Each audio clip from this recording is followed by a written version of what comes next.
Well, I don't think I could start this out any other way other than saying Happy Thanksgiving week. This is literally my favorite holiday. And the only one close to this is really 4th of July. I like Christmas, but I just love Thanksgiving. I love 4th of July. So I am definitely excited about this week for sure. There's nothing better than family, friends, food, football. And that's exactly what Thanksgiving is about for me. So I'm really excited about it. So I know that we had a lot of football, but I just wanted to start out with that. But as many of you know, this is what I do every single Monday night. And unless there's some sort of conflict of interest, I will always do it on Monday night. And to be completely honest with you, I've had just traveled back from the lake house today, so I'm a little tired, but the show must go on because I don't think that I can go forward with any other content without first clearing up what I got right and wrong. This is what it's all about. It's transparency hour. I go through my best and worst takes of the previous week in fantasy football, and a lot of it just comes down to I don't think I can move forward without being transparent with you guys. And the reason it's live is because it gives you the opportunity to dunk on me if you really want to as well. So let me know what I got right. Let me know what I got wrong for you in the comments in the chat. Just make sure to like the video, subscribe to the channel to show your support. So I want to first start out with this right here. I don't want to talk about this too many more times. And I want people to know, I don't take pleasure in watching this. It's not exactly something that I'm rooting for or I just want to see a certain guy fail. Like, listen, I'm 28 years old, right? And I know that, all of us can relate to being young and struggling in life, right? And so I don't want to come off as I'm trying to take someone down, especially when he's even younger than me. But JJ McCarthy, I did try to tell people this over the offseason. I could see this coming a mile away. And I was ranking Justin Jefferson below consensus all offseason. And I got a lot of pushback for it. And like I said, I've already gone through it a bunch this season about how right I was on this one and how a lot of people just didn't see it my way. And I didn't understand it. But I want people to know, tonight is not about me just gloating and showboating about being right on this one again. I promise you it's really not like that. For me, what it is I think there just needs to be an established frame of reference and also just an established thought process that we all need to collectively agree on. So one of the things and one of the biggest reasons I was out on JJ McCarthy and very low on Justin Jefferson this year comparatively is because of the fact that I had heard all offseason that the Vikings were trying to bring back Sam Darnold, and they were even in the Aaron Rodgers sweepstakes right down to the end of it. And right away, alarm bells should go off in people's heads. Now, they did in mine. And like I said, that's a huge reason I was not in on JJ McCarthy last year. Or, this past offseason. A lot of people didn't seem to care. And when I would bring that to the table, people would write it off as, oh, he just needs time. He's going to be fine. Give him some time. It's like, guys, this is not the NFL that I grew up on. Like, the NFL I grew up on, Aaron Rodgers sat behind Brett Favre for like 3 or 4 years, right? I mean, Jordan Love did it too, but the Packers are just a little different. First-round quarterbacks, they just don't get the amount of time that they used to. Well, why is that? It's because this business is freaking booming, man. I mean, we're talking like tens of billions of dollars being tossed around the league. And I mean, there's just, when there's more money in something, there's less patience. When you pay the player and you're paying for a product, you want to get it immediately. And that's just, maybe it's a reflection on how our culture has become. I think it's just a reflection on the business side of the NFL. So when you see someone like J.J. McCarthy struggle, first of all, understand that he's going to be challenged this next year, to be their starting quarterback. Like, he is not going to walk in next year and be their starting quarterback just by default. They're going to bring somebody else in. And again, I just want us to get kind of a framework to work with moving forward, because I think it's pretty obvious when you actually just stop and think about it for a second. Man, why is it that they were trying so hard to get Sam Darnold back? Or why is it that when they didn't get Darnold back, Why did they go in for Aaron Rodgers, a 40-year-old player? They've got this rookie right here, theoretically ready to go. And then you add on top of that, if that's not enough, there was no training camp reports. Like, I'll give you an example really quick. So Jaden Daniels in his rookie year, I bought into him really big after I started hearing reports coming out from players. And this is something that's common, is that if you've got a young, touted rookie, right, the local media and even the coaching staff will try to talk him up in the media. And we weren't even getting that from J.J. McCarthy. But with Jaden Daniels, you were getting not only that, you were getting current players, veterans on the Washington Commanders team saying, stop saying Jaden's going to be good. He is good. That's why I bought in on Jaden last year.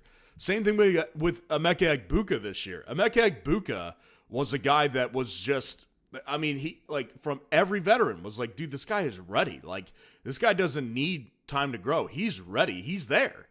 J.J. McCarthy, we weren't even getting the media puff pieces on this guy. So I saw this coming a mile away. And I think that's what we just have to, like, collectively as a unit, identify. Because it's there for you. Whether you seek it out or not is up to you.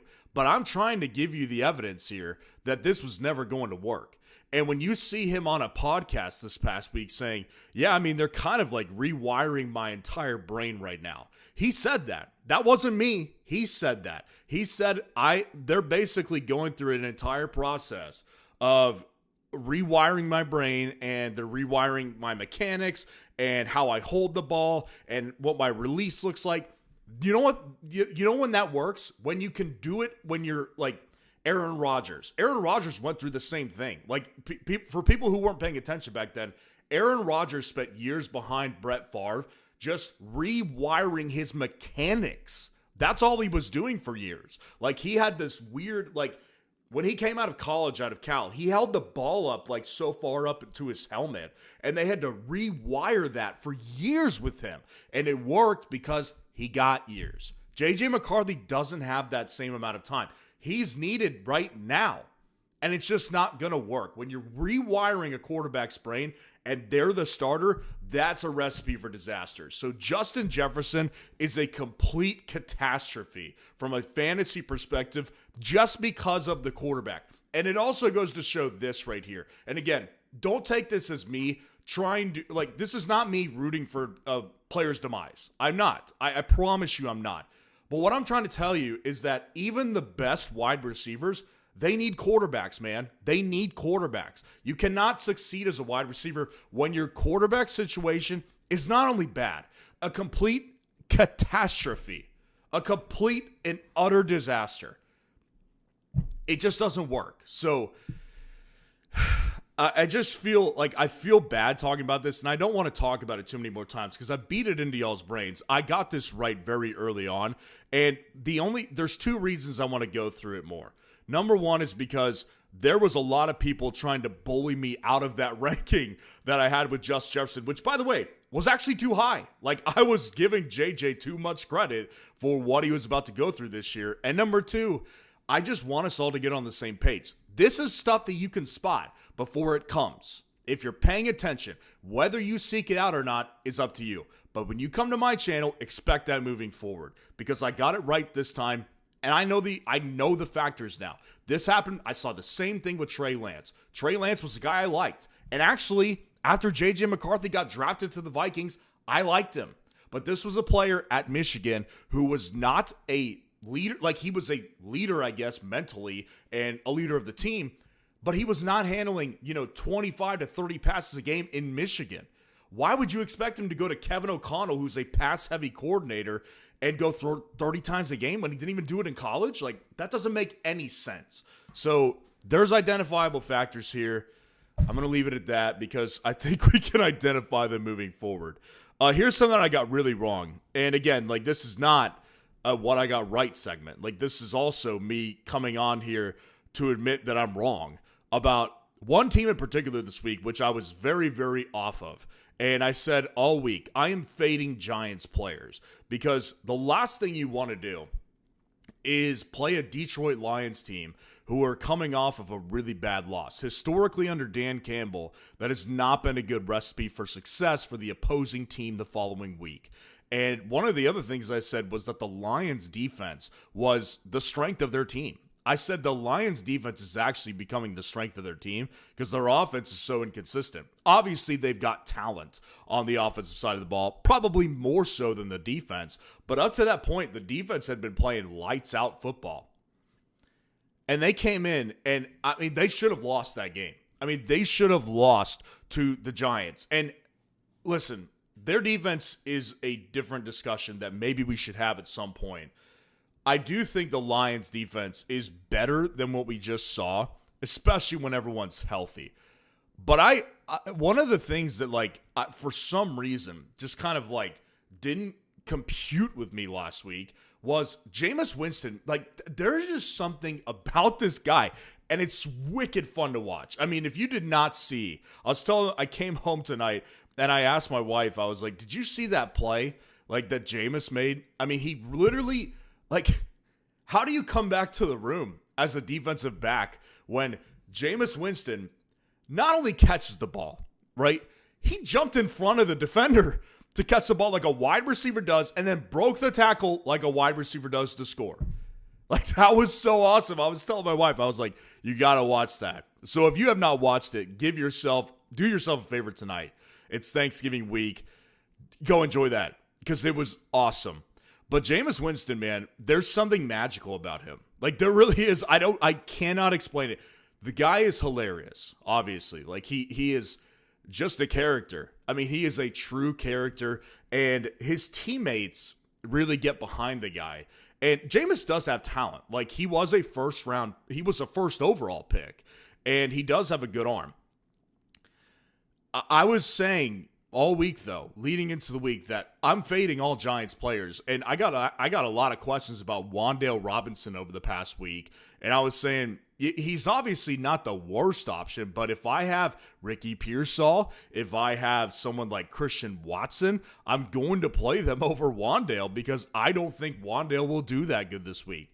I mean, not only did Wan'Dale catch the first trick play of the game, which was a 50-yard touchdown, he continued to dominate that defense. I mean, Wan'Dale and Jameis combined dominated that defense by themselves, basically. You had some Isaiah Hodgins mixed in there and some Theo Johnson mixed in there.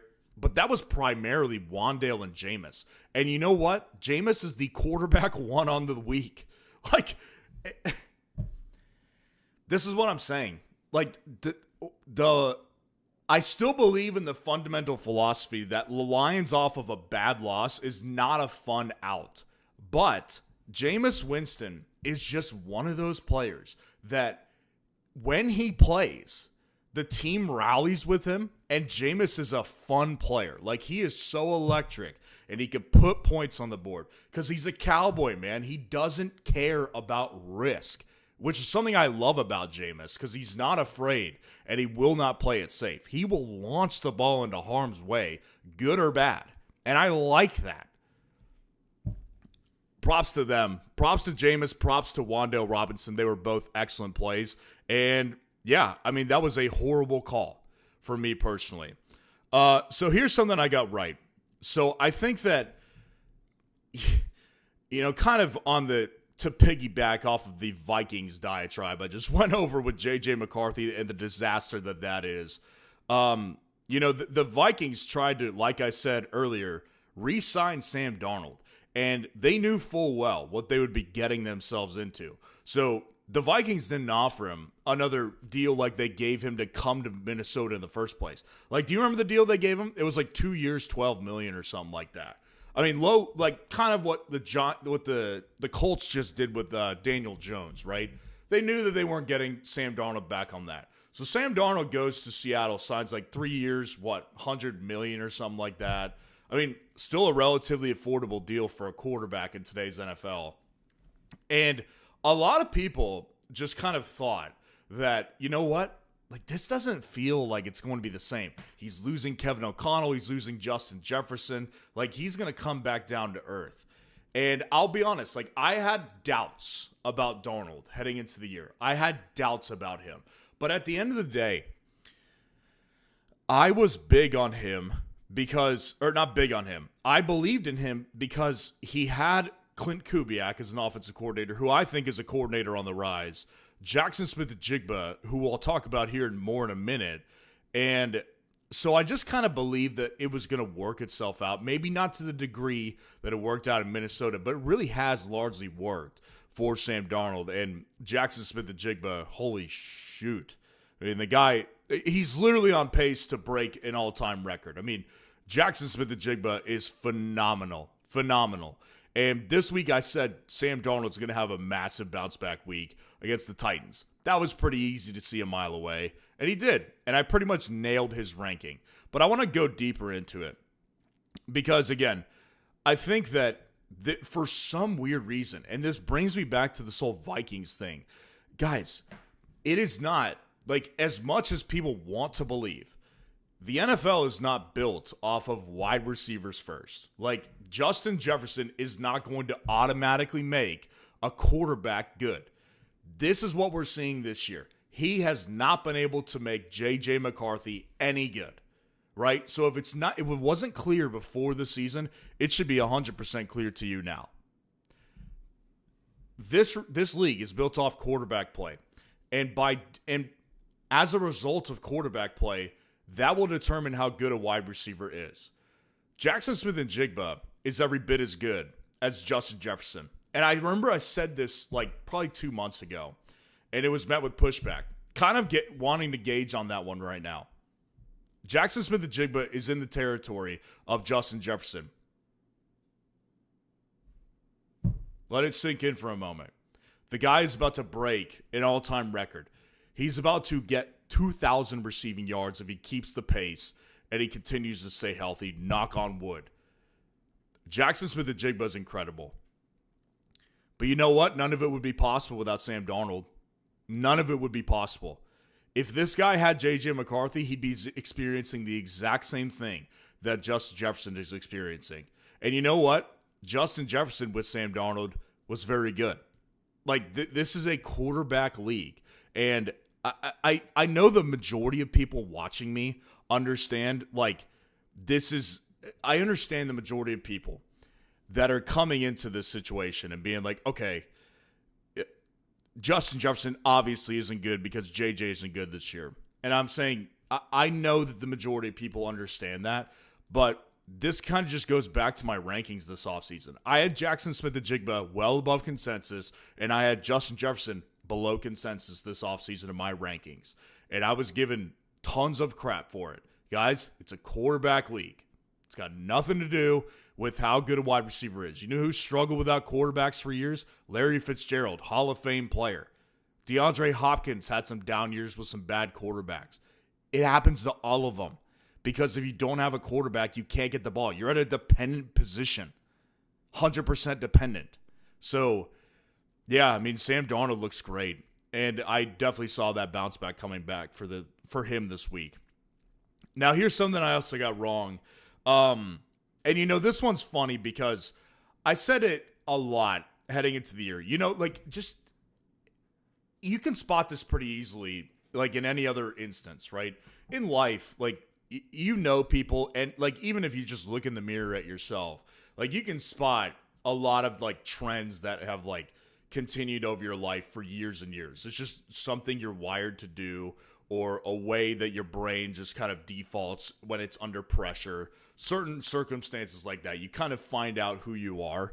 And whether it's like, you know, when I'm under pressure, I like to eat, or if I'm under pressure, I like to go to the gym. Like, you'll find out what you are and what you tend to do most often. And one of the things that I had spotted with Caleb Williams over the years was, you know, if you look back to Caleb Williams when he was in college, both of his, you know, when he was in Oklahoma and in USC, Caleb Williams was a spread the ball type of guy. Like, Caleb Williams did not hyper target a wide receiver one ever in college. And I mean, you could look back, like, it wasn't just because he didn't have talent. Like, he had Jordan Addison on his USC team the final year. Like, Jordan Addison was a dominant player, and he was his best wide receiver, sure, but he did not have a 1,000-yard season. Like, Caleb Williams just isn't like that. He likes to improvise, and he likes to find his open receiver. Now, something that I jumped on, and honestly, I still I'm still struggling with this one actively, but I'm wrong about it, is that Rome Odunze, I really kind of like jumped on the bandwagon of Rome Odunze is the wide receiver 1 in Chicago. Like, this guy has a 30-point ceiling the way Caleb's playing, and he is a really talented receiver who I could easily see continue this trend of getting 30-point games and on a low point getting like 12 or 15-point games. And if that's the case, I want all over this player. And so I kept telling people, trade for Rome. After a bad game, go buy Rome Odunze. I tried to do it several times in my own personal leagues to no avail, but maybe it was a good thing because Rome Odunze is falling victim to the same thing that all of his USC receivers were. And it didn't matter how good you were as a receiver, you were never going to be the dominant number 1, like, at all times. That's just not the way that Caleb Williams is wired. And so when I look at Rome Odunze's, last like month, it doesn't shock me from any perspective, because it's again something that I just identified with Rome Odunze very quickly. But you can see this like right on the wall. And so that's what's frustrating about this one for me, is that I look at this situation with Rome over like the last month and a half, and it's like this, like, I should have seen this coming. Like, Caleb Williams was never going to be a guy that ever was going to like just hyper target a wide receiver 1. So yeah, I just don't I really just don't feel like this is one of those scenarios where I kept something into context, which I should have. Like, this was one of those scenarios where I felt I could have just easily looked back into history and been like, hey, listen, like, Caleb, this is like, he's not going to hyper target Rome the entirety of the season. And you know what? He hasn't. So the bottom line is Rome Odunze is the wide receiver 1 in fantasy in Chicago, probably, but that doesn't mean that he's going to consistently rack up points for you, as you've seen over the last month and a half. This is going to be a boomer bust play, and his floor is going to be low, because there will be times where Caleb is being schemed to hit the open guy, and there's also going to be other times where he's going to improvise and find DJ Moore or Luther Burden, who's emerging. So Rome Odunze, I was wrong about that one, and I'm sorry for people who traded for Rome Odunze because of my belief in him. Here's something I got right, and I'll kind of make this one brief because I did kind of discuss this on Thursday night when I was covering the recap of the Bills and Texans game. This past week, and I plan to do it again this week because I had a lot of success. But, this past week, my whole thing was, dude, we're at the point in the year where you can try to analyze by numbers every situation. The bottom line is, guys, like, once you get deep into the football season, there's something that you can't quantify, and that's guys on winning teams and losing teams, and the amount of effort that guys give. Just things that you can't put into numbers come into effect. And so a lot of it kind of goes to what's your gut feeling. And so this past week, more than any other week, I feel like this year, I resorted to that. And I ranked players low who originally you would think, why is that guy so low in your rankings this week? Like, that doesn't make any sense. And one of the guys was Josh Allen. And Josh Allen, I even had him ranked too high, as you saw this week. But Josh Allen, I had him ranked as my 8th quarterback on the week. And those of you with a premium subscription at FS Roundup, you could see the rankings and exactly where Josh Allen was ranked. And even if you don't, you could have just went to my quarterback and tight ends video. Josh Allen was pretty low ranked compared to where he always usually is. And one of the things that I said was, listen, this is a short week. He's going into Houston. This is a dominant defense. I don't see this one being a good outcome.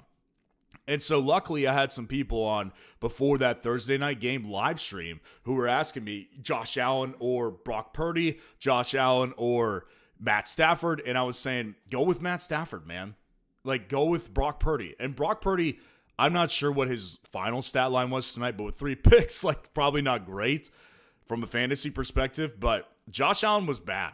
I mean, Josh Allen had a really rough night against the Texans on Thursday night. And again, that one was like a gut call for me. Because if you go to, like, I would be crazy to just rank Josh Allen at the 8th best quarterback of the week to most people. Like, most people would look at me and be like, dude, you're out of your mind. Like, how is Josh Allen your 8th ranked quarterback this week? You can call me crazy all you want to. I'm going to stick with my gut, and I'm comfortable being on an island. And Josh Allen, I was right on this week.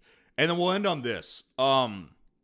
This one was annoying because, not because I was being asked about it so many times, but because I got this one blatantly wrong. One of the most popular questions, start-sit questions before the week, was Emmanuel Wilson, backup running back for the Green Bay Packers. And you know, my whole thought process on him was, I think that he's going to be the starter, but to what degree, I don't know. I can't see him getting the same workload as Josh Jacobs, and I could definitely see a world where Chris Brooks takes like 10 opportunities and Emmanuel Wilson takes 16 opportunities.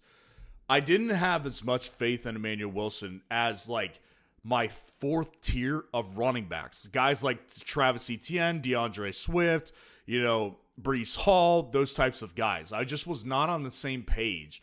And so I disregarded a lot of people when it came to Emmanuel Wilson this weekend because I was just not bought into the workload. And I also didn't like the matchup. Like Minnesota, I will go to my grave saying this. They have a good defense this year. Their problem is quarterback, and I've discussed it ad nauseum only tonight. Emmanuel Wilson freaking crushed it. I mean, I think he was like the running back 1 on the week.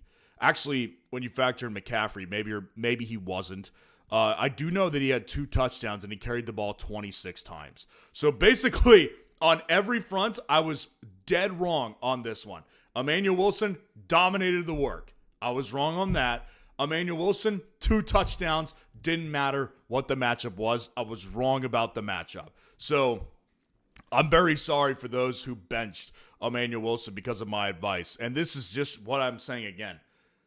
There's a couple reasons this segment exists, guys. And I've seen like people in the comments say like, you don't like the ramble sessions. Listen, you can tune this one out if you want to. But I'm going to continue doing what I got right and wrong. Because I don't think I can move forward without being completely honest and transparent with everybody who listens to me about what I got right and wrong. Like, I wish more people did this, but I guess it's just like a unique thing that I do. It's turned into that for sure. But you just, like, how could you trust someone who's just never transparent with you? And so I make it live so you can dunk on me if you want to. And when it came to Emmanuel Wilson, like, this is a huge reason I also say trust your gut. Because if your gut is telling you, I've got to play this guy, he's going to do well for me, then do that. You know what I'm saying? So I just think that Emmanuel Wilson is a prime example of go with your gut. Because my gut was telling me the wrong thing. And I stuck with my gut this week. But my gut isn't always right. It's not always right. So a lot of times, man, it's good for you guys to exercise that too. Because I've always often said this too. If you guys build a consensus against me and you think that a ranking I have or a take that I have is so off base, it's so out of whack, a lot of times in my experience of doing this for years, you guys have been right. Like, whenever you guys build a consensus against me and you're like, dude, I usually like you, you're way wrong on this, and you get a lot of support around that, you guys are usually right. And I think that's one of the cases this week we saw with Emmanuel Wilson. So that one was a brutal conversation to go through because I know for a fact a lot of people did not play him this week because of me. That was what I got right and wrong. Like the video, subscribe to the channel to show your support, and we'll address the super chats and then we'll get out of here. Alias, good to see you in here. Appreciate the super chat and your patience. Going into next week, Shador versus Knicks. Also, I feel so good getting Winston and Wandale right. I had a feeling. Again, gut call, man. I'm glad you went with your gut because you definitely did not listen to me on this. I was not in on Wandale Robinson or Jameis Winston this past week. So congratulations. You played one of the best stacks of the week. When it comes to this week, obviously it's a little early for me to say that these are solidified rankings. I'm definitely favoring Bo in this matchup coming off of the bye week. And Shedeur Sanders, I do think is going to be, like, he got named the starter. If you have not heard, Shedeur Sanders will be starting for the Browns. I don't think I'm ready to play Shedeur in fantasy over a guy like Bo Nix, but that could change. Like, I will say I'm open to all possibilities at this time of the year. I just went with my gut all this past week, and it worked out for the most part. But in this scenario, my gut is not telling me that Shedeur is ready to be a fantasy play over not that Bo is established, but guys with a higher ceiling. And I don't think that we have that ceiling that Bo has, because Bo does have a 25-point ceiling, and coming off the bye week, I do like his chances to hit that better. Whereas with Shedeur, he's getting, a second start this week. I don't think he has the weapons that Denver does, so I'm not really leaning towards Shedeur, but it could change, I will say. And just on that, heads up, guys, it's obviously going to be a weird week with Thanksgiving. Going to try to squeeze as much content in as I can before Thanksgiving Day. Just going to be a little bit of a weird week, but of course, defense rankings tomorrow, kicker rankings tomorrow, wide receiver, running back rankings on Wednesday, and quarterback and tight end rankings. We'll see what day I end up getting that out. But obviously with 3 games on Thursday and 1 game on Friday, it'll be ideal to have all of my big stuff out before the weekend hits. RJ Bacani, man, good to see you. Appreciate the patience. Any concern for Kyron, Egbuka, or Rico? With Egbuka, there's definitely concern. Not because of the player. I'm still not worried about the player Egbuka is. Obviously, when you factor in the Baker injury, you've got to be a little concerned, at the very least. I mean, Baker Mayfield, I said this on the kicker rankings today, and I went through the playoff kickers today, if you haven't seen it. But I said this today. Without Baker Mayfield, there's no upside. Like, there is no upside in Tampa from any perspective. Bucky Irving coming back, you can kiss that one goodbye. I mean, he's going to come back, but Bucky Irving without Baker is just as bad as Egbuka without Baker. I mean, it's not going to be good. So if Baker misses time, which I cannot imagine he doesn't miss at least 1 game because of this shoulder injury, yeah, I'm very concerned about Emeka Egbuka. Now, from a playoff perspective, we'll have to see how long Baker's out. I'm not off of Egbuka, but I definitely am concerned. Kyron, not really concerned, because this is kind of what it is. Like, I think that I'll put it to you this way. Nothing in my philosophy and my opinion has changed on Kyron's perspective just because of last night. Like, Kyron is just in a position to where he's the lead back on a really good offense, and it's just a dominant throwing offense. And not only is that McVay's personality, like, he is from a scheme perspective, McVay believes in throwing the ball more.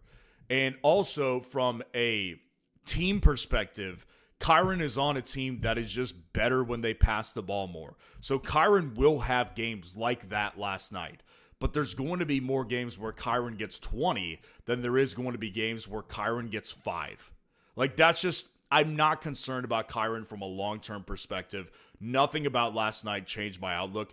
I know what he is. Like, I know that Kyron Williams is best suited as a mid-end RB2 for your team, and probably shouldn't be an RB1 because he will do that last night. But I don't think that anything has really caused me to worry about him more than I didn't ever worry about him. Because, again, I think worry comes from the unknown for some people. For me, like, I know what Kyron is. So, like, it doesn't really concern me, to be honest with you. Rico Dowdle, I've got some mild concerns with him. And this one actually does hit a little closer to home for me because Rico Dowdle was a guy that I was really bullish on. And I do have him in one of my dynasty leagues. So I need Rico to do good. I've been saying this over the weeks, though. I've had this one pinned for a while. He has not been the same player since he initially injured his groin against the Packers. What was that? I mean, Carolina played the Packers probably a month ago at this point. Week 9? Yeah, week 9. And in this game, he was dominant when he played through the injury. But ever since then, you can look at his game log, man. Week 10, Rico had 15. Week 11, Rico had 15. And tonight, he probably had like 12. So he has not been the same player ever since he played the Packers and he got injured that night or that day. So I've had concerns with Rico, and I would say tonight doesn't exactly, again, change my opinion of him because I've always had this concern, but it's probably getting worse. Not that I think that Rico is a RB3 all of a sudden, but he's definitely not an RB1 like I was saying. I would say that Rico is probably closer to that Kyren Williams range right now of running back twos that you ideally would have as a flex option. But in a lot of circumstances, it's too late to trade Rico away for a lot of people. And in other circumstances, you wouldn't get good value back from Rico based on the last 3 performances. So, yeah, I mean, there's definitely some concern for Rico, Negbuka. Not really much for Kyren because that's just what he is. Appreciate the super chats tonight, guys. Man, what a night. What a day, and I'm excited for this week. By the way, we just started this this is big. This is really big. We just started this on FS Roundup. When you refer a friend to FS Roundup for a subscription, you will both get a free month. A free month of our tools over here, my rankings on a weekly basis, top 250, the automatic waiver tool, the comparison feature, the league sync up feature, all of it for a full month, you and the person you referred to. So if you have somebody that you know would be interested in us and you can verify it, and you can verify to us that you referred them and they can verify it as well, you will get a free month. So definitely appreciate it if you take advantage of this. It's huge. It definitely is good for you guys. And yeah, love you guys. So check out the site if you haven't already. And polls will be back up in about hour and a half, somewhere around there. So post some start-sit polls for free. Check out the rankings.